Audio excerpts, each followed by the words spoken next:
সুজির পাকোয়ান, পোয়া পিঠে অথবা সুজির তৈরি পিঠে যে কোনো নামে ডাকতে পারেন, কিন্তু এটিকে কোনোদিন কি খেয়ে দেখেছেন? এটি অত্যাধিক সুস্বাদু হয়। তো চলুন আজকে দেখে নেওয়া যাক কিভাবে আপনি তৈরি করবেন। এখানে আমি 200 গ্রামের মতো সুজি নিয়েছি, পরিমাণ মতো ময়দা, কম বেশি হলে কোনো অসুবিধে নয়, আর স্বাদ অনুসার চিনিটা একটু প্রয়োজন, কারণ এটি মিষ্টি হয়। চিনিটি আপনি আপনার স্বাদ অনুসারে দেবেন। তারপরে একটুখানি এখানে লবণ অ্যাড করে নিয়ে এগুলিকে খুব সুন্দর করে মাখিয়ে নিতে হবে। এরপরে এখানে অল্প অল্প পরিমাণ জল অ্যাড করতে হবে। দেখুন, এর টেক্সচারটি হলো মেন।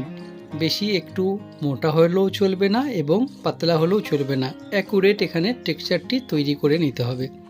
তার জন্য আপনি অল্প অল্প পরিমাণ এখানে জল অ্যাড করতে থাকুন।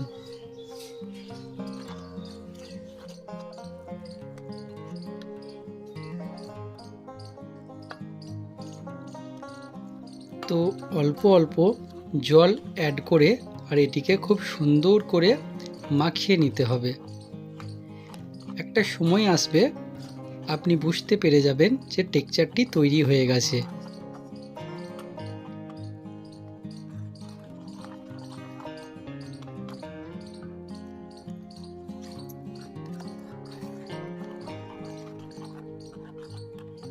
তো আমাদের টেক্সচার যেমন আসার প্রয়োজন সেরকম এসে গেছে। এরপরে আর একটা জিনিস করতে হবে, কিছুক্ষণের জন্য ঢাকা দিয়ে রেখে দিতে হবে, 10 থেকে 15 মিনিট। তো হয়ে গেছে 10-15 মিনিটের মতো। এরপর আপনাদেরকে দেখাচ্ছি এটি কেমন হওয়া প্রয়োজন। দেখতে পাচ্ছেন ঠিক এরকম টেক্সচার প্রয়োজন। চলুন এরপরে কড়াইয়ে তেল দিয়ে নিতে হবে। অ্যাকচুয়ালি এগুলিকে ভাজলে হবে না, ছাঁকতে হবে, তো একটু বেশি পরিমাণ অয়েল দিয়ে দেবেন।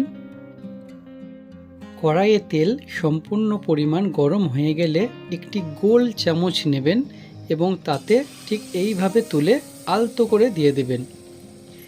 এরপরে এই স্টেপটি ভালো করে ফলো করবেন। আপনি তেলটিকে ঠিক পিঠের ওপরে দেবেন আর পিঠেটি দেখবেন আস্তে আস্তে ফুলতে চালু হবে। এরপরে খুব আলতোভাবে এটিকে উল্টে পাল্টে নিতে হবে আর পরিমাণ মতো ছেঁকে নিতে হবে।